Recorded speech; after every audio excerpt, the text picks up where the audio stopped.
Philippines Network, Radyo Ronda, DZKI-IRIGA, member kapisanan ng mga broadcaster ng Pilipinas. CNN Philippines Hour sa RPN-DZKI-IRIGA alas 6 hasta alas 7 ng manggi, Lunes hanggang Biyernes. CNN Philippines Hour.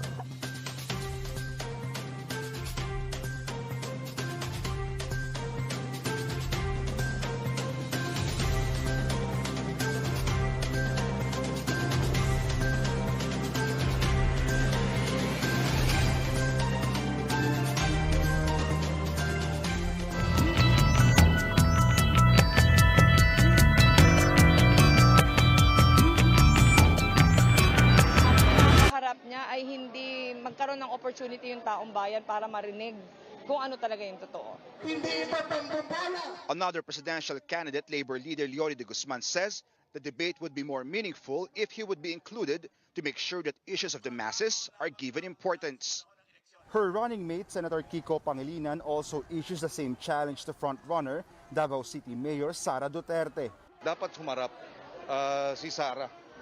Dapat humarap si BBM. Silang dalawa. Kasi kami lumiligaw sa taong bayan. At pag lumiligaw, dapat humaharap para makilatis. Para magkaroon ng pagkakataon, malaman anong plano sa buhay ng 110 milyong Pilipino. Robredo continues with her Calabarzon tour, the region with the most vote-rich population. Over 9 million votes are up for grabs. Anjo Alimario, CNN Philippines. Other presidential candidates find Robredo's one-on-one challenge to Marcos unfair. Former National Security Advisor Norberto Gonzales says this skews the level playing field for all candidates. He adds this shows that the vice president wants voters to believe that it is just a one-on-one fight between her and Marcos. Meanwhile, Faisal Mandato describes Robredo's dare to Marcos as presumptuous and disrespectful of other presidential hopefuls. Now, who can Filipinos expect to participate in the COMELEC's panel interviews? The list is on your screens. The poll body says only 6 out of 10 presidential candidates agreed to join, but none of the survey frontrunners are attending. They cite lack of time to squeeze in the forum during the final stretch of the campaign period. Only 4 out of 9 vice presidential bets are also joining. The hour-long interviews will be taped as live and will air from May 2 to May 6 on KBP or kapisanan ng mga broadcaster ng Pilipinas member networks. As COMELEC's initial probe into the debate mess develops into a full-blown investigation, one commissioner wants poll body spokesperson James Jimenez to be temporarily relieved of his duties. Commissioner Ray Bulay recommended that Jimenez and his deputy, Education and Information Department Director Frances Arabe, should temporarily stop their media exposure. Bulay says Jimenez and Arabe can still carry out internal tasks in the commission. Jimenez has not responded to requests for comment, while Arabe says she is preparing a statement. No word yet from Chairman Saidamen Pangarungan's office on whether or not the recommendation has been approved. Bulay earlier questioned the two officials for making a 15.3 million peso fund request to pay Impact Hub Manila, the company behind Vote Pilipinas. Vote Pilipinas failed to pay 14 million pesos to venue holder or to the venue for the debates, Hotel Sofitel, for the vice presidential and presidential debates that were supposed to be held on April 23rd and the 24th. Some presidential candidates make their last-minute pitches 10 days before the Filipino votes. Senator Manny Pacquiao presents himself as an alternative candidate as he claims there will be trouble if either Bongbong Marcos or Leni Robredo wins. Ito lang sabihin ko sa inyo, pag manalo si Bongbong, hindi matitigil yung kaguluhan. Hindi matitigil yan kasi buti kung papayag yung Dilawan. Kung manalo naman ang Dilawan, papayag kaya ang kabila. So, ganun na lang palagi ang politika natin dito. Hindi na tayo nakafocus doon sa economic growth and development sa ating bansa. Ang naapektuhan yung taong bayan. Senator Ping Lacson campaigns in Robredo's bailiwick, the Bicol region. He visited the provinces of Catanduanes, Albay, and the vice president's home province, Camarines Sur. Lacson admits he felt the cold reception of the crowd in Naga City at first, but was relieved to see them warm up to him afterward. After the open forum, something really changed, talagang na-reverse yung situation. So we'd like to think na yung conversion napakalaki. Kasi naiba talaga. Very, very noticeable. In fact, nag-extend kami, kaya medyo late kami. Naghahabol kami ng oras. We were supposed to take off, I think, 30, 45 minutes earlier. So, na-delay. Kasi na-engage talaga sila. Lacson's running mate Tito Soto met with mayors of Cebu's 7th District. They are members of the One Cebu party that already endorsed Sara Duterte's vice president. The 7th District mayors and officials wore campaign shirts and caps with Soto's name. Soto believes their support means they are endorsing him, although there was no announcement made. Senator Manny Pacquiao says he would only back out of the presidential race if he gets a sign from God. What is divine intervention supposedly telling him amid low survey rankings and calls to withdraw? CNN Philippines sat down with Pacquiao as part of an ongoing series of one-on-one interviews with presidential candidates. CNN Arcangel has the highlights of the in-private interview. Senator Manny Pacquiao is pushing through with his presidential bid despite calls for his withdrawal. A born-again Christian, Pacquiao believes God will help him win the biggest fight of his life. Alam mo, yung sinasabing sa akin ay mas pinatibay pa ng Panginoon yung paniniwala ko. Pinatibay pa ng Panginoon yung paniniwala ko na tuloy ang laban para ito sa for God and country ito. I know that God is with me and God will give me success. Yan yung ano ko kasi itong intention ko hindi naman para sa akin. Para ito sa taong bayan. Kung pagbibigyan lang nila ko, kung hindi lang pagbibigyan, sayang. Ang akin lang is sayang. Sayang yung pagkakataon. Whatever is the result come May 9, the 43-year-old Pacquiao says he will no longer return to the boxing ring. It was boxing that catapulted Pacquiao to worldwide fame and paved the way for his political career. If you ask me right now, ang feeling ko, nag-retire na ako eh. Nag-retire na ako. You will not unretire? Although pag sinabi kong, yes, retire, pero sa isip ko ngayon, 100% retire na ako. Ang tagal ko na sa boxing eh. At least, once upon a time, napagkaisa ko yung bansang Pilipinas. Napagkaisa ko, nailagay ko sa mapa yung bansa natin. If elected president, Pacquiao says his wife Jinky and mother Jonisha will not hold any government position. He's also advising his children against entering politics anytime soon, even if two of his brothers currently have seats in Congress. Ang sinasabi ko sa kanila, tulungan niyo muna yung sarili niyo. Pag stable na yung sarili niyo, saka kayo mag-offer ng tulong sa ibang sa tao. Kasi pag pumasok kayo sa public service tapos hindi pa stable yung sarili niyo, I'm sure makukurap ka, maging corrupt ka rin, maging traditional politician ka, magiging kawatan ka. Pacquiao is coy about his campaign spending. Unlike the others, his political rallies rarely feature celebrities. Only one has consistently joined his sorties, senatorial candidate and former Eastern Samar Governor Lutgardo Barbo, who is a member of his Promdi political party. Ako kasi, hindi ako yung todo-todo na gastosan dahil ang akin lang naman is honest na pagserbisyo. Kasi kung gastusin ko lahat ng pera ko, ganyan, pag ako naging presidente, siyempre babawiin ko yun. Ayaw ko maging kurap. Ayaw ko maging trapo. Throughout his boxing career, Pacquiao faced opponents much bigger than him. In aiming for the presidency, Pacquiao knows the odds are stacked against him, but as you would expect, he's not throwing in the towel until the people have decided. CN Arcangel, CNN Philippines.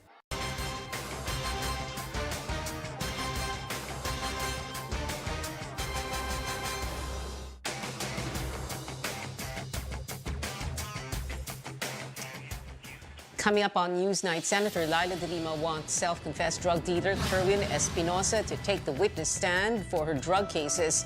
And in Hollywood, two talk show hosts are getting ready to bid goodbye. Details right here on CNN Philippines.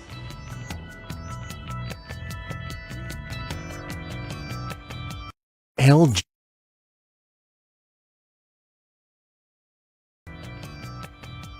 LG.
Track the steps of the first BA.2.12 case in the country, but with less testing efforts, is it safe to say that the new Omicron subvariant has not spread in the community? Caroline Bonkin reports. 19 days since the visitor from Finland tested positive for COVID, Baguio City remains with up to 3 infections a week. The Finnish woman was carrying the BA.2.12 Omicron subvariant. And if it indeed has spread, City Health Officer Rowena Galpo says COVID cases would have been higher by now. Yung incubation period na binibilang natin na 14 days ay lumampas na. Sa mga contacts na na-identify natin, sana nag-manifest na rin sila. Kung talagang nag-spread na yun, there could have been indications already na nag-spread. But none, so actually there is no cause for alarm. The 52-year-old Finnish had 5 close contacts in Baguio City. 3 were tested for COVID, all negative. They were fully vaccinated. Malaking bagay yon. Nakamask sila. She also had 9 close contacts in Quezon City and 30 on the plane. The chief of the Philippine Genome Center says there are no signs the woman has infected others. We can completely discount the possibility, but that is very, very low. There seems to be no onward transmission. To monitor the exact trend of cases, testing is key, says infectious disease specialist Ron Jean Solante. But testing has declined significantly as COVID cases go down. During the peak of Omicron, more than 500,000 Filipinos were being tested every week. Today, it's just around 100,000 or even less. Number of tested has gone down because there are also less people that has the symptoms. People who have symptoms and only mild don't go for testing anymore.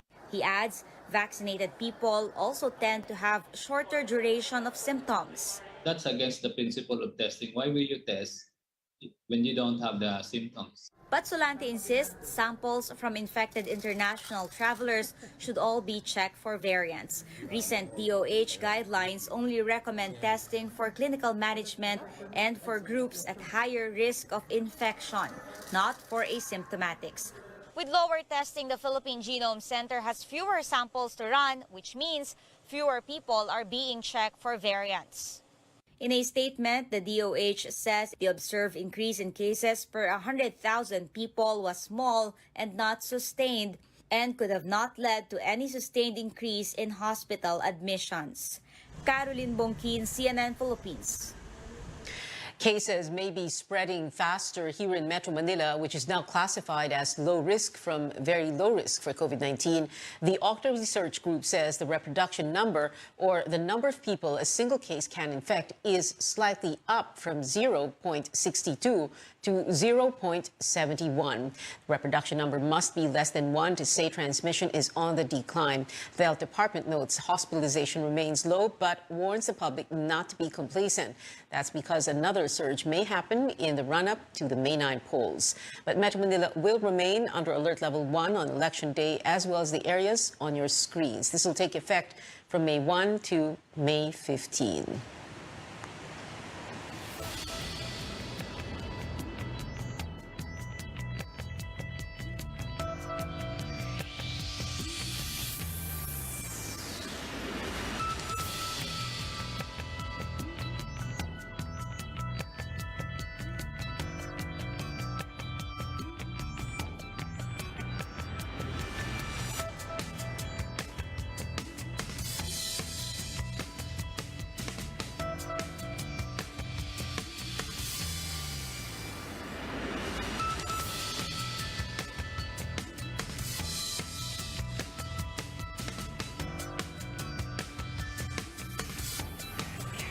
Other parts of the country will be under alert level 2. Visit our social media pages for full details.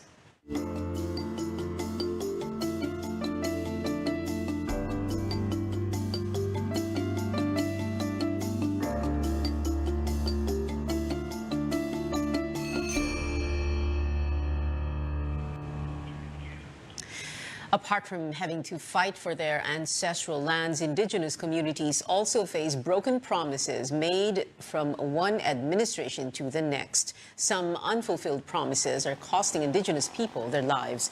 Tristan Nadalo spoke to some leaders of the Dumagat tribe in Rizal province in this report on Sectors on the Sidelines.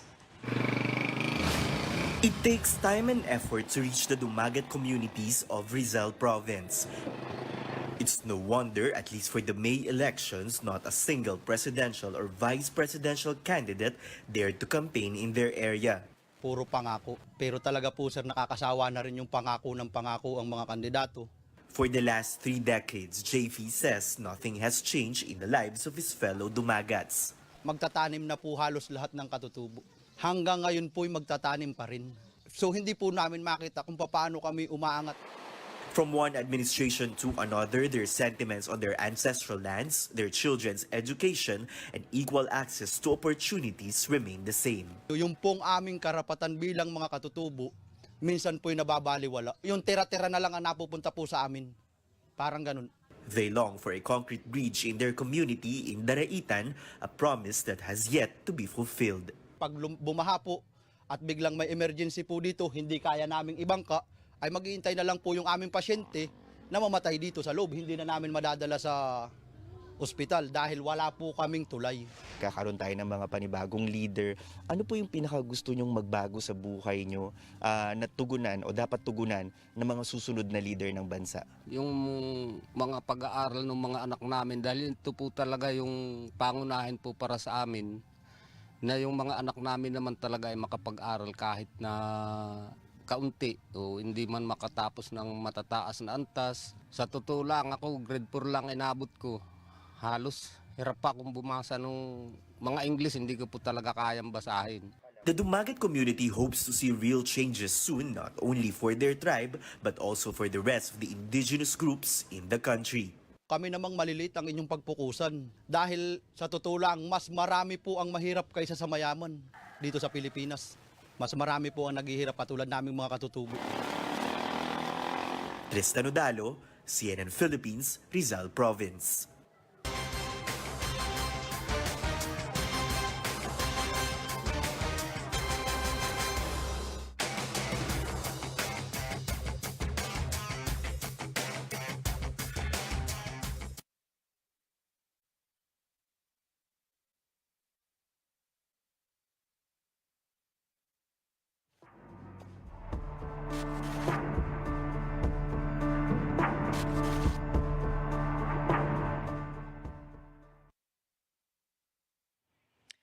Senator Laila de Lima is looking to bring a self-confessed drug dealer to her side to fight her drug cases. De Lima's lawyers believe Kerwin Espinosa's recantation is just the tip of the iceberg. Amor Santos has that story. The truth is finally coming out. These were Senator Laila de Lima's words, according to her spokesperson, when she learned Kerwin Espinosa took back his testimonies against her. In 2016, the alleged drug lord joined the chorus of other inmates in linking the former Justice Secretary to illegal drugs. Magkano ang kabuang pera na ibigay mo na para daw kay Ma'am Laila? Nakumpleto ko yung sinabi ni Ronnie na magbigay ako ng 8 million before mag-eleksyon. Wala naman akong hinihingi kasi yung sa area ko, wala namang problema doon sa takbo ng negosyo ko sa droga. More than 5 years later, Espinosa is singing a different tune. May God forgive you for all your sins, and may God forgive you for all your lies about me. And I forgive you. Maraming salamat po. In a counter affidavit, he admitted to making stories up due to threats from the police who supposedly coerced him to pin down De Lima. The senator's camp is now leaning toward presenting him as a witness for the defense, and Espinosa's lawyer said his client is willing to do so. The camp of De Lima adds it may soon file a supplemental pleading at the Court of Appeals, citing Espinosa's about-face in securing the dismissal of one of her 2 pending drug cases. But the prosecution maintains it does not need Espinosa's testimony to prove the senator's guilt. Justice Secretary Minardo Guevara adds Espinosa has to prove that his sworn statements were made under threat or he may be held liable for perjury for lying under oath. I presided a hearing, and it was an open hearing, a public hearing, that everybody was free to talk. And they were placed under oath. They were administered their oath. So, ang assumption at the time, they would tell the truth, and they told the truth. Senator Bato de la Rosa, chairman of the Committee on Public Order and Dangerous Drugs, said he might call for a hearing on the issue. But Espinosa's lawyer notes his client has pending criminal cases in court. As calls mount for De Lima's freedom, the re-electionist hopes her other accusers would speak up and end her 5-year ordeal in detention. Amor Santos, CNN Philippines. Straight ahead on Newsnight, we run through what pageant fans can expect in tomorrow's much-awaited Miss Universe Philippines Coronation Night. And this one's for K-pop enthusiasts. The collaboration between Psy and Suga of BTS is out. A sneak peek when we come back.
Welcome back to CNN Philippines. Just one day left until Beatriz Luigi Gomez passes the crown to the new Miss Universe Philippines. 3 former Miss Universe queens will host the coronation night. Our very own Pia Wurtzbach, Iris Mitno of France, and Demi Lee Thibault of South Africa. Reigning queen Harna Sandu will be a special guest. And among the night's performers are local music icons Bamboo, Sam Concepcion, and Morissette. At the Mall of Asia Arena at 7 p.m. In music, the collaboration between K-pop icons Psy and Suga of BTS is finally here. That was produced by the BTS rapper and is the title track for Psy's 9th full album. Here's a look at the music video that just dropped.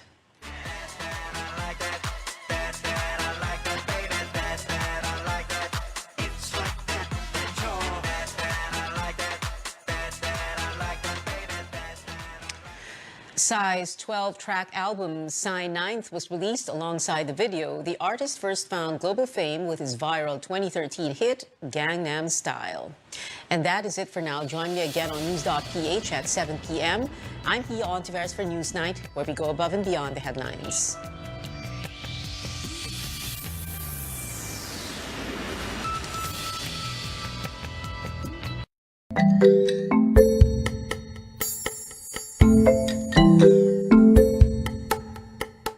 Good day to all. Welcome to our continuing education program on election law. This is Attorney Al Agra, your election law for all professor. For today, we will learn about the voting process.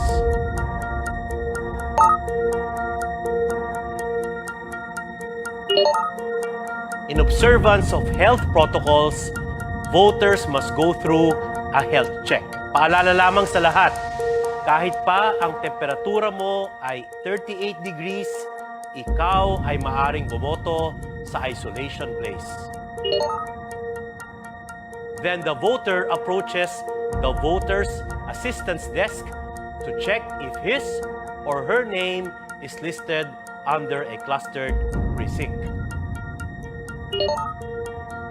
Tapos, pupuntahan niya ang Electoral Board or EB. Ia-announce ng EB chair ang kanyang pangalan.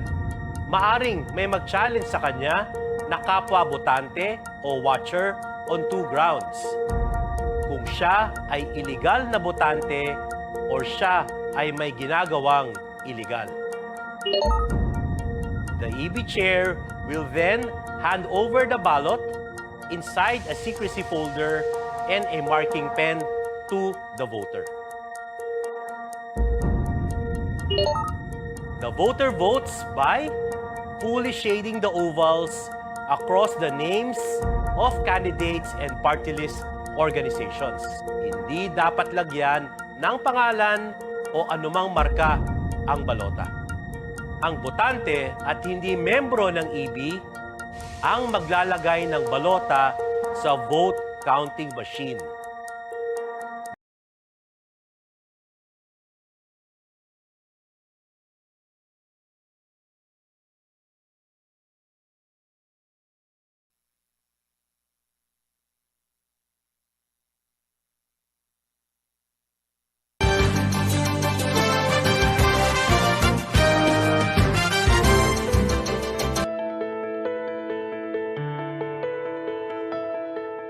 Not only can bugs leave an itchy patch, but they can also cause life-threatening conditions like anaphylaxis, as well as lethal illnesses like dengue or even malaria. In this episode, we discuss how to treat insect bites and stings and anything in between, as well as how to get rid of pests that pose risks to our health. I'm Dr. Freddy Gomez, and welcome to Med Talk Health Talk on CNN Philippines.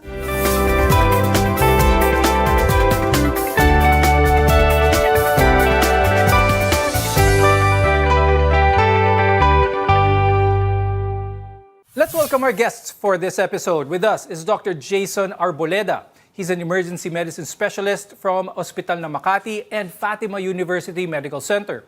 Also with us is Dr. Jarla Golmatico Flores. She's the chair of Public Relations and External Affairs of the Philippine Dermatological Society. Let's start our discussion with mosquitoes, which is very common sa Pilipinas because the tropical weather here in our country. It's characterized by warm temperatures and rainfall where mosquitoes like to live. And these bloodsuckers are known to carry vector-borne diseases such as dengue, chikungunya, and even malaria. Dr. Jason, umpisahan natin kung ano bang ibig sabihin ng vector-borne? Vector-borne means parang may carrier. So the mosquito itself, it needs to contain either the virus or the parasite. So it might get it from another animal, another human being. It takes that, it becomes the vector, and then it passes on to another organism. Now, Dr. Jason, pag-usapan naman natin ng dengue because this is very common na tinatransmit ng mga mosquitoes.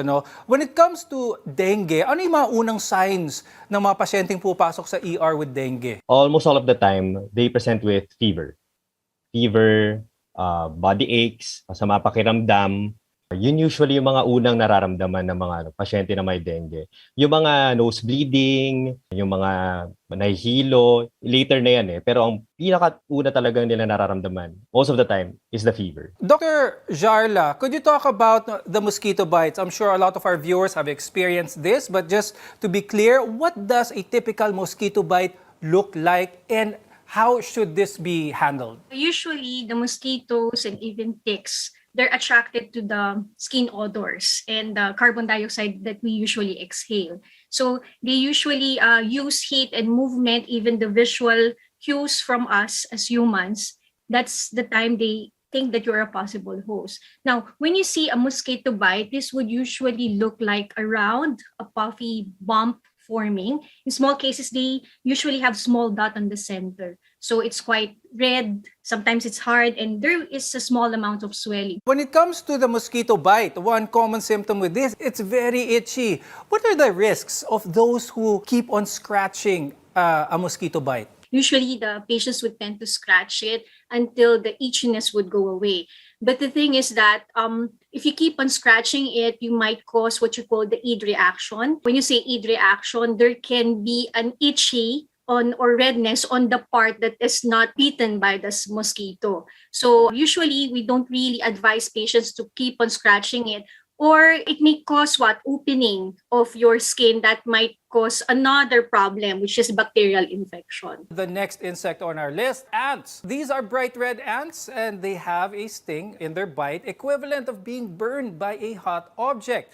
Now, let's talk about that. Dr. Jason, when it comes to ants, depending on where the ant bites, especially if they bite in the ear because of the chemical that the ant has, napakasakit ito. It is very irritating as well. But what should our viewers understand, especially with insects that enter the ear? Ang unang instinct kasi is to try to grab it, try tanggalin.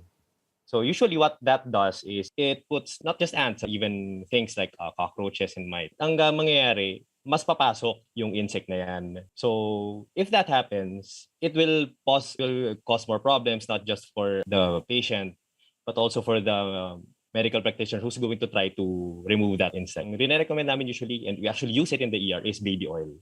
So it suffocates the insect, it renders it immobile. Mas madaling tanggalin ang insect kapag hindi na pumipiglas. Since Dr. Jason mentioned, let's talk about cockroaches this time. Dr. Jarla, when someone is bitten by a cockroach, is there a distinct look to this, especially when someone probably was bitten while asleep and then they just see a mark there? Is there anything that our viewers should be wary about, especially with larger insects like a cockroach bite? Usually they have to remember that the most common sites of the cockroach bites would be on the mouth, fingers, face, hands, and feet. Why? Because these are the areas that we usually use for eating. And then the residues would usually be found on those areas. So that's why the cockroach would tend to go to that area and then tend to bite you. Because if there are no food residues, usually the cockroach won't really that bite.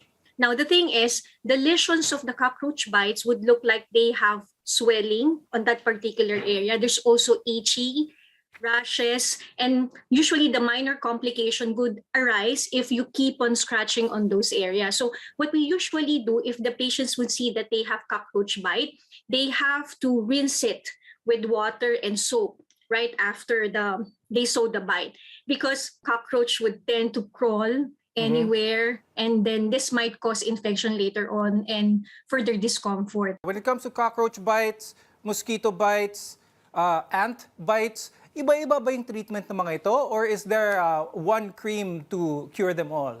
For first aid, what we usually tell the patient, since there's a swelling, you can put ice packs, okay? So ice on, ice off. Ice pack for 15 minutes, then ice off for the next 15 minutes. So that's the thing they can do. And then they can put calamine lotion, because this is an antihistamine cream. So when you say antihistamine cream, this would relieve the itchiness. Because if you actually didn't improve or didn't remove the itchiness on that area, patients might tend to scratch it. Now, patient might self-medicate with antihistamine. They can do that, but they have to take it maybe once a day lang. If it's not effective to them, they have to consult their doctors already. Coming up, we'll discuss more serious pests that may potentially put you at risk. Your health is our mission here on MedTalk Health Talk.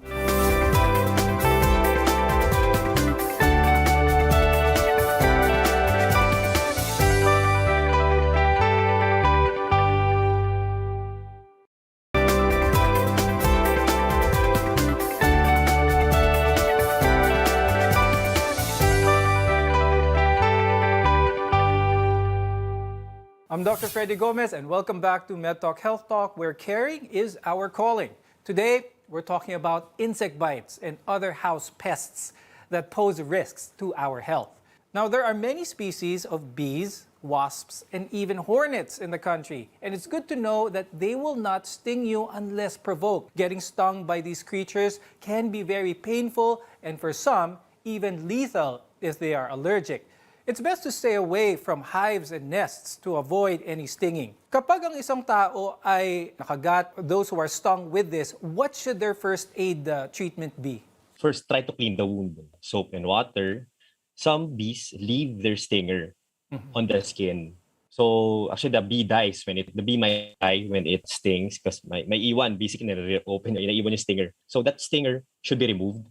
Otherwise, it will continue injecting venom into the body. Once the wound is clean, you can apply topical ointments. Pwede kasi magkaroon ng what we call envenomation. These insects have venom, which may cause fatal allergic reaction called anaphylaxis. What are some of the distinct symptoms that a person is undergoing anaphylactic reaction, Dr. Jason?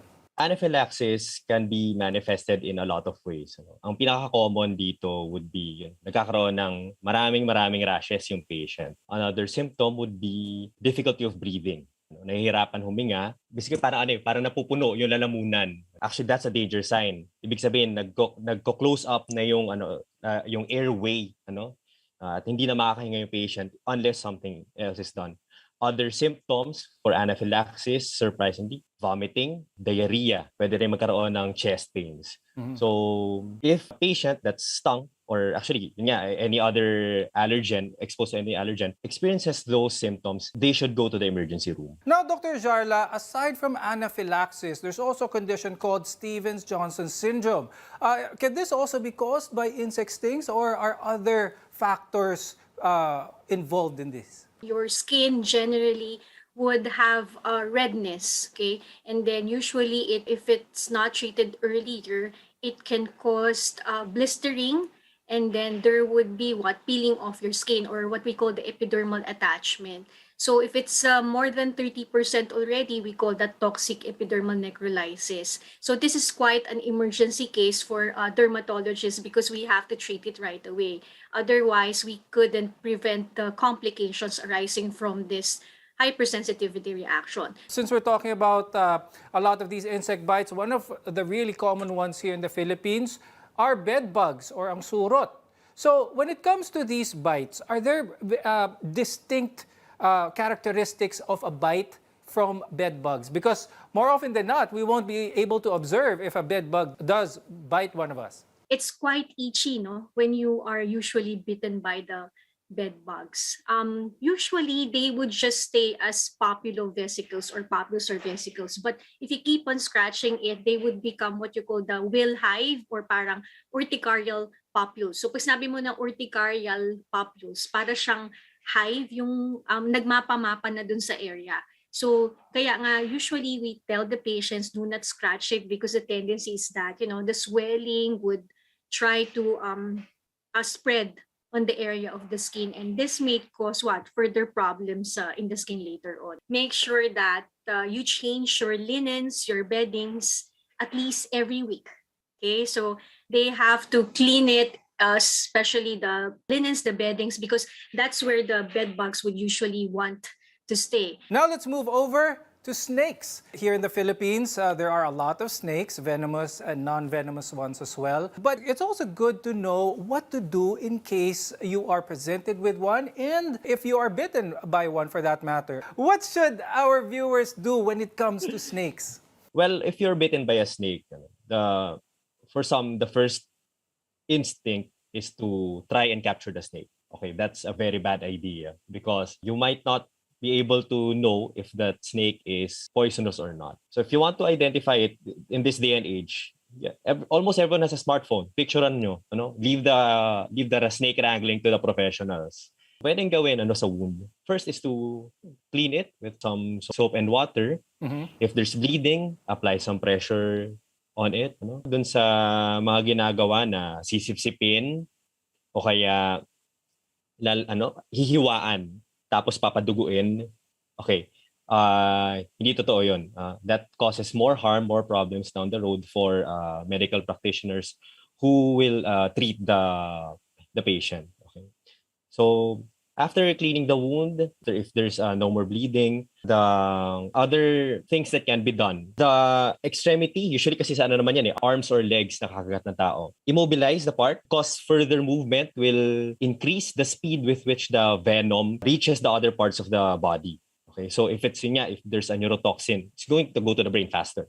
We can put what we call a constriction band, for those who are familiar with being drawn ng blood, di ba? Parang may naglalagay yung kumukuha ng blood, may ginalagay siyang masikip. Coming up, we'll continue sharing tips on how to keep yourself and your home pest-free. You're watching Med Talk Health Talk. We'll be right back.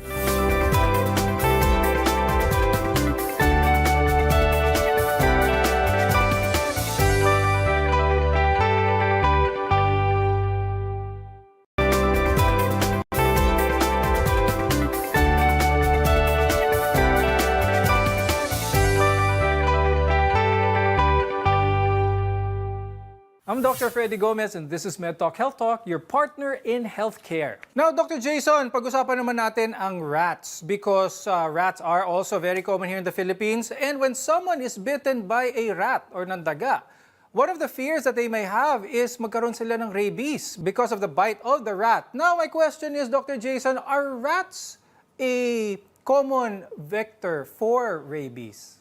Rats and mice and hamsters, they don't carry rabies.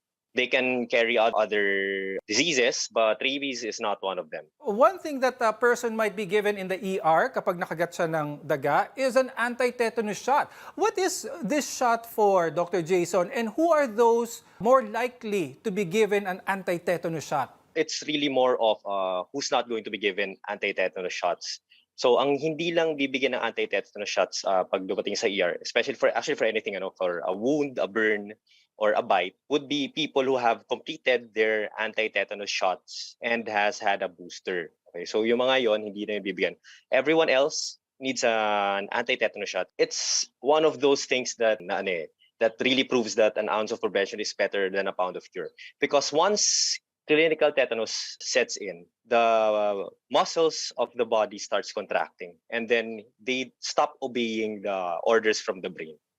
So once the muscles for eating, yung mga mouth muscles natin, or once the muscles for breathing, they stop obeying the brain, and they contract on their own. That's going to be lethal. Now, Dr. Jala, when it comes to our skin and kapag ito ay exposed to insects, insect bites for that matter. What is a good way to manage this that people can do at home, parents can do this at home that is safe for children as well, while still maintaining that level of safety? To prevent naman the insect bites or insect infestation, of course, number one is hygiene. They have to make sure that their body, before going to sleep, they have to make sure that there's no food residue. They have to wash themselves properly. They have to change their linens, their bedding, their curtains, once a week to make sure that they don't have bed bugs. And then they can make use also of repellents, because the repellents actually affect the insects' senses.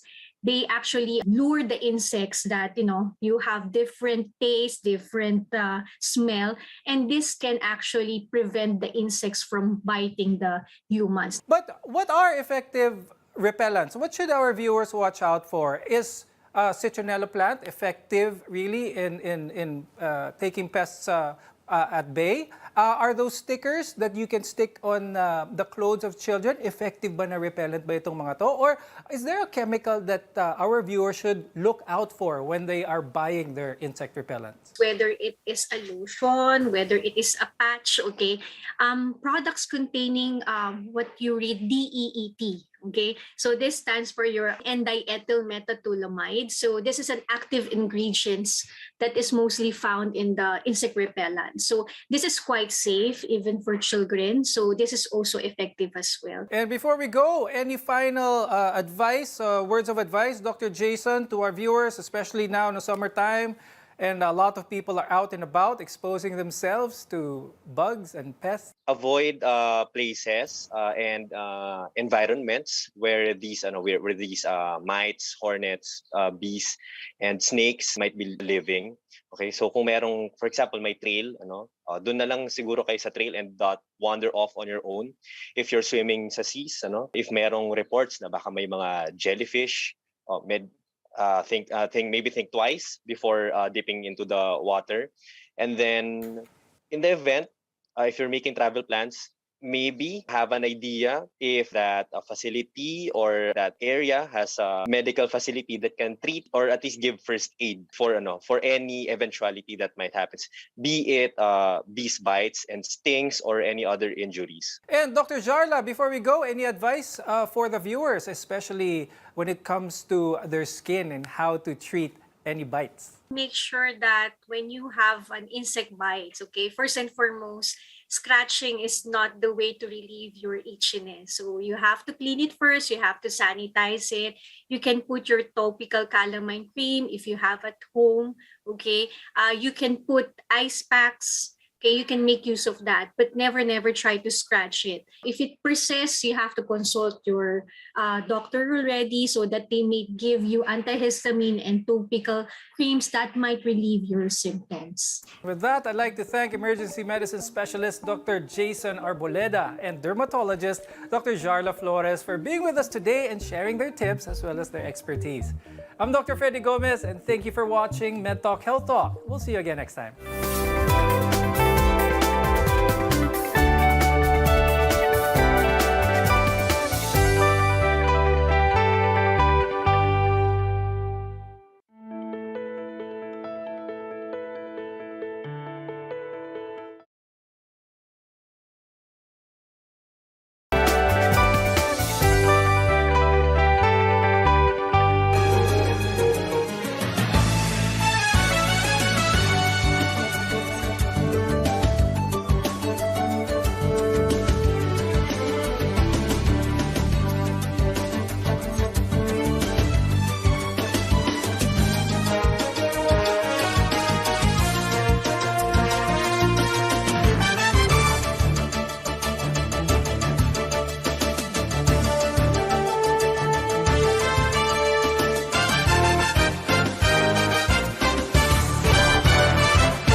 Radio, DZKI-IRIGA welcomes CNN Philippines to bring you the latest news you can use, news you can trust. Listen to Newsnight, weekdays, 6 p.m. We now go above and beyond the headlines. Followed by Med Talk, Health Talk. We'll talk about how to keep ourselves healthy during the pandemic. Politics as usual. In this country, not everything really goes according to plan, and politics is, as usual, up close and more. Catch CNN Philippines Hour on DZKI-IRIGA. Weekdays, 6 to 7 p.m. Sa pagpili ng liderato, laging tatandaan, dapat nasa kanya lahat ng katangian na maka-Pilipinas, taong may respeto sa buhay at pamilya, makabuluhan at matinoong pamumuhay. Siya yung makapagtataguyod ng kabutihang panlahat, di mangiiwan, makakasama ang lahat. Malinaw ang pananaw sa makabagong bukas, makatwiran at patas pakisama, at higit sa lahat, makadiyos siya dapat. Sa pagpili ng liderato, laging tatandaan, dapat nasa kanya lahat ng katangian, maka-Pilipinas, maka-Pilipinas. Gabayan ng Pilipinong bumoto ng responsable. Yan naman ang aming Panatang Maka-Pilipinas. Iboboto ko, Maka-Pilipinas. Makabayan sa lupang sinilangan. Makataot may respeto sa buhay at pamilya. Siya ay makatwiran at patas makisama. Masigasig tumulong makaahon ang bawat isa. Makatarungan, makalingat, maalalahanin sa kapwa. Makakasama ang lahat, siya'y di mangiiwan. Siya ay makapagtataguyod ng kabutihang panlahat. Siya ay makabatas. Siya ay makatotoo. Siya ay may malinaw na pananaw para sa makabagong bukas. Higit sa lahat, siya ay makadiyos. Kaya't ayaw niya ng karahasan. Siya'y makakapayapaan. Iboboto ko ang isang tao na makakalayaan. Isang leader na makakalikasan. Isang Pilipinong makabuluhan at matino ang pamumuhay. Sa isip, sa salita, at sa gawa.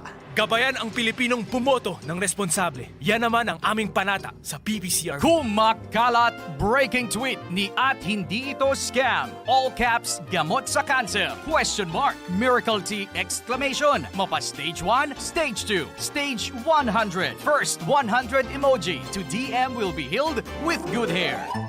Huwag paloko, mag-fact check muna. Ang totoong balita, tunog tama, dapat tama. Isang paalaala mula sa KBP at ng istasyong ito. Click number 2. Order now. Arrow down, arrow down.